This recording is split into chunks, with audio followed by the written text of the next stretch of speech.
ജമ്മുവിലെ ഗാൽവൻ വാലി, ഗാൽവൻ താഴ്വര ഞാൻ സന്ദർശിച്ചിട്ടുള്ള സ്ഥലമാണ്.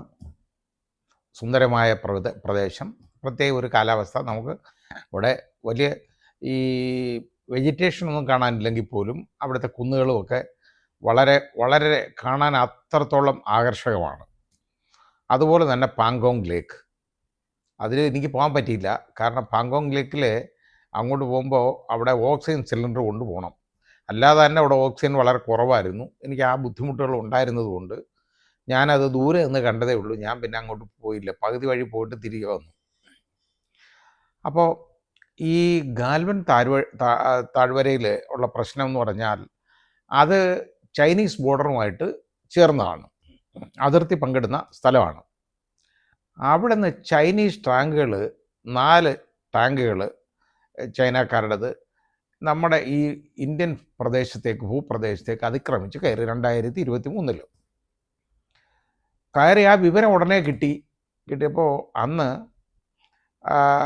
ജനറൽ ആയിട്ടിരിക്കുന്ന കരസേനയുടെ ജനറൽ നരവണെ, MM നരവണെ, ഈ വിവരം കിട്ടിയിട്ട് അപ്പോൾ എന്ത് ചെയ്യണം, അങ്ങനെ 4 പ്രാവശ്യം അവർ അതിക്രമിച്ച് കയറി. അപ്പോൾ അവിടെ ഉണ്ടായ അക്രമത്തിൽ ഒരു നമ്മുടെ 20 പട്ടാളക്കാർ വീരചരമം പ്രാപിക്കുകയുണ്ടായി. ചൈനയുടെ ഭാഗത്ത് നാശനഷ്ടങ്ങൾ ഉണ്ടായെന്ന് പറഞ്ഞു, പക്ഷേ എത്ര ആണെന്നൊന്നും അവർ വെളിപ്പെടുത്തിയിട്ടില്ല. അതാർക്കും അറിയാൻ ഒക്കത്തില്ല. അങ്ങനെ ഒരു ഗുണമുണ്ട്, ഈ ചൈനയ്ക്കും പാകിസ്ഥാനും ഒക്കെ ആളുകൾ കൊല്ലപ്പെട്ടാലുണ്ടല്ലോ, സൈനിക നടപടിയിലൊക്കെ കൊല്ലപ്പെട്ട് കഴിഞ്ഞാൽ അവർ വിവരം പുറത്തറിയത്തില്ല. പിന്നെ അവരല്ല എന്നുള്ള ഒരു കാഴ്ചപ്പാടാണ് അവർക്കൊക്കെ ഉള്ളത്. അതുകൊണ്ട് നമ്മൾ ഈ കൊടുക്കുന്ന പ്രാധാന്യമൊന്നും പട്ടാളക്കാർക്ക് ഇപ്പോൾ ചൈനക്കാരോ അതുപോലെ പാകിസ്ഥാനോ ഒന്നും കൊടുക്കാറില്ല. അപ്പോൾ എന്തായാലും നമുക്ക് 20 വിലപ്പെട്ട ജീവനുകളാണ് ഇവിടെ നഷ്ടപ്പെട്ടത്. അപ്പോൾ അതിന് മുമ്പായിട്ട് ഈ ആക്രമണം, അതായത് ഇവരിങ്ങനെ എരച്ച് കയറി വരികയാണ്. അപ്പോൾ ഇന്ത്യൻ ഭൂപ്രദേശത്തേക്ക് കയറുകയാണ്. പാങ്കോങ് ലേക്കിൻ്റെ ആ ഭാഗത്തൊക്കെ നല്ലൊരു ഭാഗം ഇപ്പം നമുക്ക് പോയി കാണാൻ പറ്റത്തില്ല. അത് കാരണം ചൈനയുടെ ഭാഗമായി മാറി എന്ന് പറയപ്പെടുന്നു. അതിനി അവിടെ പോയാലേ അറിയാൻ പറ്റുള്ളൂ. അപ്പോൾ ഇവിടെ ഗാൽവൻ വാലിയിൽ താഴ്വരയിൽ ഈ ആക്രമണം ഇങ്ങനെ അതിക്രമിച്ച് ഇങ്ങനെ കയറി വന്നപ്പോൾ ഈ നരവണെ വളരെ ഫ്രാൻറ്റിക്കായിട്ട് MM നരവണെ നമ്മുടെ ഇന്ത്യൻ പ്രതിരോധ വകുപ്പ് മന്ത്രി രാജ്നാഥ് സിംഗിനെ വിളിച്ചു. നമ്മുടെ ആഭ്യന്തരമന്ത്രി അമിത് ഷായെ വിളിച്ചു. അതുപോലെ തന്നെ പ്രധാനമന്ത്രിയെ കോണ്ടാക്ട് ചെയ്യാൻ ശ്രമിച്ചു. പിന്നെ അജിത് ഡോവലിനെ വിളിച്ചു, വിവരം പറഞ്ഞു. ഇതൊക്കെ പറഞ്ഞ് എന്ത് ചെയ്യണം എന്ന് ചോദിച്ചു. ഇതിനെന്ത് ചെയ്യണം എന്ന് ചോദിച്ചപ്പോൾ അത് ആദ്യമൊക്കെ വിളിച്ചിട്ട് കിട്ടുന്നില്ല. അങ്ങോട്ട് വിളിക്കാം എന്ന് പറയുന്നു, ഒന്നും അനങ്ങുന്നില്ല. ഒരു ദിവസം കഴിഞ്ഞു, 2ാമത്തെ ദിവസം വീണ്ടും ഇതേപോലെ അവരുടെ ഭാഗത്തുനിന്ന് ആക്രമണം ഉണ്ടാവുന്നു. അപ്പോൾ വീണ്ടും വിളിക്കുമ്പോൾ ഞാൻ പ്രധാനമന്ത്രിയെ വിളിച്ചിട്ട് അങ്ങോട്ട് വിളിക്കാം എന്നാണ് രാജ്നാഥ് സിംഗ് പറഞ്ഞത്. അത് കുറേ കഴിഞ്ഞതിന് ശേഷം അപ്പോഴും വീണ്ടും കോൾ വന്നില്ല. നരവണെ വീണ്ടും വിളിച്ചപ്പോൾ പറഞ്ഞു, അത് ഞാൻ പ്രധാനമന്ത്രിയെ ആയിട്ട് ഇതൊക്കെ സംസാരിച്ചു, അത് സൈന്യത്തിന് അങ്ങ് വിട്ടേക്കാം, സൈന്യത്തിന് എന്താണ് തോന്നുന്നതെന്ന് വെച്ചാൽ അതങ്ങ് ചെയ്യാമെന്ന്. ഒന്ന് ആലോചിച്ച് നോക്കണം. ചൈന എന്ന് പറയുന്ന ഒരു രാജ്യം എന്ന് പറയുന്നത് ഈ ലോകത്തെ 2ാമത്തെ സൈനിക ശക്തിയാണ്. അമേരിക്ക കഴിഞ്ഞ തൊട്ടടുത്ത സൈനിക ശക്തിയാണ് ചൈന. അങ്ങനെയുള്ള രാജ്യം നമ്മുടെ രാജ്യത്തേക്ക് അതിക്രമിച്ച് കയറാനും ആക്രമിക്കാനും വരുമ്പോൾ അതിന് എന്ത് ചെയ്യണം, എന്താണ് ഞങ്ങൾ ചെയ്യേണ്ടത് എന്ന് ചോദിക്കുമ്പോൾ അതിന് കിട്ടിയ നിർദ്ദേശം എന്താണെന്നറിയോ? അതിന് കിട്ടിയ നിർദ്ദേശമാണ് നിങ്ങൾക്ക് ഇഷ്ടമുള്ള ചെയ്യാമെന്ന്. അതായത് ഇന്ത്യൻ കരസേനാ മേധാവിയെ ഏൽപ്പിക്കുകയാണ്. ഈ ഇത്രത്തോളം ഡിപ്ലോമാറ്റിക്കായിട്ട് കൈകാര്യം ചെയ്യേണ്ട ഒരു കാര്യം ഇവരൊക്കെ ഒളിച്ച് മറഞ്ഞിരുന്നുകൊണ്ട് മുഖം കുനിച്ച് ഇരുന്ന് മണ്ണിൽ പൂഴ്ത്തി വെച്ചുകൊണ്ട് ഒട്ടകപ്പക്ഷി ഒട്ടകപ്പക്ഷിയുടെ അറിയാമല്ലോ, ഒട്ടകപ്പക്ഷി ആക്രമിക്കാൻ ആരെങ്കിലും വന്നു കഴിഞ്ഞാൽ അത് മണലിലങ്ങ് തല പൂഴ്ത്തും. അതിൻ്റെ അർത്ഥം പിന്നെ അതിന് കാണുന്നില്ല. അതിന് ബാക്കി അതിൻ്റെ പുറമൊക്കെ വെളിയിലിരിക്കുകയാണ്, പക്ഷെ അതിന് പ്രശ്നമല്ല, അതിന് കാണുന്നില്ലല്ലോ. അതോടുകൂടി അത് സേഫായെന്നാണ് വിചാരിക്കുന്നത്. അങ്ങനെ സേഫായെന്ന് വിചാരിച്ചവരാണ് നമ്മുടെ ആഭ്യന്തരമന്ത്രിയും പ്രതിരോധ വകുപ്പ് മന്ത്രിയും നമ്മുടെ പ്രധാനമന്ത്രി അജിത് ഡോവലും എല്ലാം. വലിയ ഉപദേഷ്ടാവാണല്ലോ. ഇതാണ് സംഭവിച്ചേക്കുന്നത്. നടന്ന കാര്യം അയാൾ പുസ്തകത്തിൽ എഴുതി വെച്ചു, നരവണെ. അയാളുടെ പുസ്തകത്തിൽ 4 സ്റ്റാർസ് എന്ന് പറയുന്ന പുസ്തകത്തിൽ എഴുതി വെച്ചു. ആ പുസ്തകം പ്രസിദ്ധീകരിക്കാൻ സമ്മതിച്ചിട്ടില്ല. കാരണം അത് പല അഗ്നിവീറിനെ കുറിച്ചൊക്കെ അതിൽ പരാമർശമുണ്ട്. അത് കാരണം അതൊരു കുറേ ബുദ്ധിമുട്ടുകളുണ്ടാവും എന്നുള്ള രീതിയിൽ അതിന് പ്രസിദ്ധീകരണാനുമതി കൊടുത്തിട്ടില്ല. പക്ഷേ ഈ പുസ്തകത്തിൽ നരവണയുടെ ഈ പ്രസ്താവനകളുടെ ഈ ഭാഗങ്ങൾ കാരവൻ മാഗസിനിൽ അച്ചടിച്ചു വന്നു. അത് വളരെ പ്രചാരമുള്ള ഒരു മാഗസിനാണ്. ഇത് അടിച്ചു വന്നപ്പം രാഹുൽ ഗാന്ധി അതും എടുത്തു വെച്ചുകൊണ്ട് പാർലമെൻറ്റിൽ ചെന്നു. ഇപ്പം ബജറ്റിൻ്റെ സമ്മേളനത്തിൽ രാഹുൽ ഗാന്ധിക്ക് പ്രസംഗിക്കാൻ അവസരമുണ്ടല്ലോ, പ്രതിപക്ഷ നേതാവല്ലേ, പ്രസംഗിക്കണം.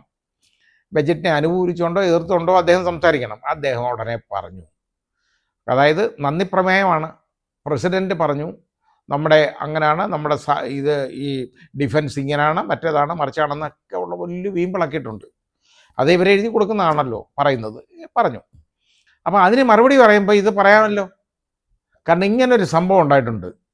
അപ്പോൾ നമ്മൾ മനസ്സിലാക്കേണ്ട കാര്യം, ഇവിടുത്തെ രാഷ്ട്രീയ നേതൃത്വം ഈ സമയത്ത് ഒളിച്ചോടി എന്നുള്ളതാണ്. നേരെ ഇതങ്ങ് വിട്ടുകൊടുത്തു. കരസേനയ്ക്ക് എന്താണെന്ന് വെച്ചാൽ, നിങ്ങൾക്ക് തോന്നുന്നത് എന്താണെന്ന് വെച്ചാൽ അങ്ങ് ചെയ്തോളാൻ. ഇവർക്ക് പറഞ്ഞു കൊടുക്കാൻ അറിയില്ല.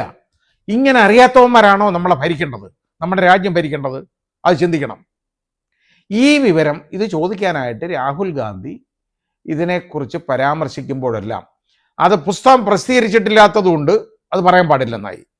ഒന്ന് പറഞ്ഞ് പ്രസിദ്ധീകരിച്ച ഒരു സാധനത്തിനകത്ത്, കാരവൻ മാഗസിനകത്ത് ഇത് വന്നിട്ടുണ്ട്, അതാണിത് എന്ന് പറഞ്ഞു. പക്ഷേ സംസാരിക്കാൻ സമ്മതിക്കത്തില്ല. അത് ആരൊക്കെയാണ്? അമിത്ഷായും അതുപോലെ രാജ്നാഥ് സിംഗും ഈ കിരൺ റിജിജുവും ഒക്കെ കൂടാണ് ഇതിന് വലിയ തടസ്സം സൃഷ്ടിക്കുന്നതും.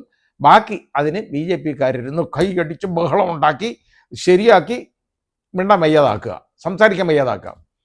ഇത് ഇവരെ നോക്കിക്കോണം. ഇതാണ് ഇവരുടെ രാജ്യസ്നേഹം പറഞ്ഞുകൊണ്ടാണല്ലോ ഇവർ അധികാരത്തിൽ വരുന്നത്. ഇതാണ് ഇവരുടെ രാജ്യസ്നേഹം. ഈ രാജ്യസ്നേഹം എന്ന് പറയുന്നത് ഇവരുടെ ഒരു മുഖം മൂടി മാത്രമാണ് എന്നുള്ളതിൻ്റെ ഏറ്റവും വലിയ തെളിവല്ലേ ഇത്? ഈ രാജ്യസ്നേഹം പറഞ്ഞുകൊണ്ട് വരുന്ന ആളുകളാണ് സമയത്ത് ഈ ഒട്ടകപ്പക്ഷിയായിട്ട് മണ്ണിൽ മുഖം പൂഴ്ത്തി കമിഴ്ന്ന് കിടന്നു കളഞ്ഞത്. കാരണം അവർക്ക് എന്ത് ചെയ്യണമെന്ന് അറിയാൻ വയ്യ, പറയാനും അറിയാൻ വയ്യ. ഇവർക്കൊന്നും ഒരു രാജ്യസ്നേഹവും ഇല്ല. ഇതും പറഞ്ഞുകൊണ്ടാണ് ഈ നാട്ടുകാരുടെ മുമ്പിൽ വരുന്നത്. ഇതിനു മുമ്പ് വേറെയും സംഭവം ഇതുപോലെ ഉണ്ടായിട്ടുണ്ട്.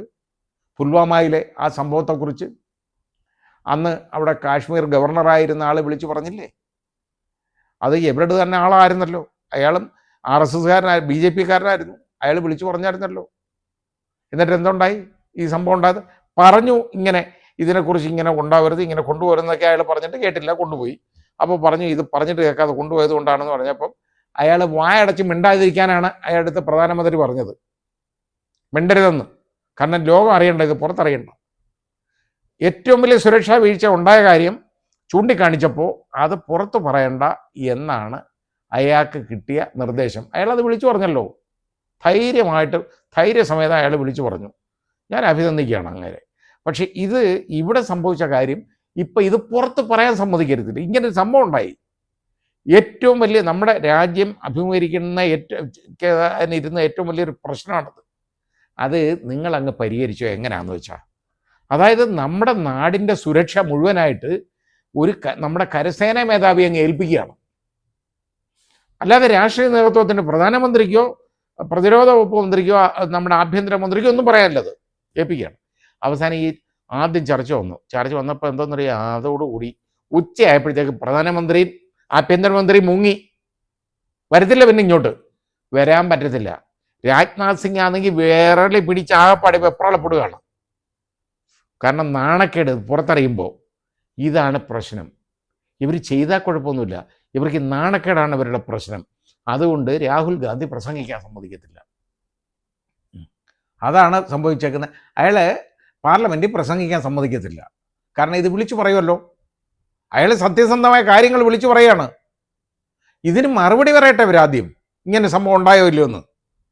അതൊന്നും മിണ്ടുന്നില്ല. പ്രസിദ്ധീകരിച്ചിട്ടില്ല പുസ്തകം. എന്നാൽ പ്രസിദ്ധീകരിച്ച മാഗസിനുണ്ടല്ലോ, അതുകൊണ്ടാണ് വന്നേക്കുന്നത്. അതിനകത്ത് കാരവൻ മാഗസിനകത്ത് പ്രസിദ്ധീകരിച്ചാണ്. ഇൻ്റർനാഷണലായിട്ട് മുഴുവൻ ആളുകൾ കാണുന്ന ഒരു സാധനമാണ്.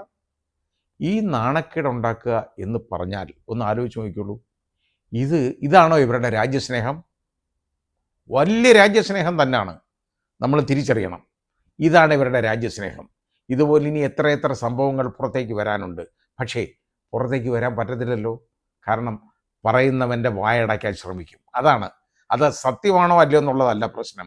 അതിന് മറുപടി പറയാൻ ഇവർക്ക് വാക്കുകളില്ലാത്തതുകൊണ്ട് ഒട്ടകപ്പക്ഷിയെപ്പോലെ ഈ മണലിൽ മുഖം പൂഴ്ത്തി കിടക്കുകയാണ് നമ്മുടെ ഭരണ നേതൃത്വം.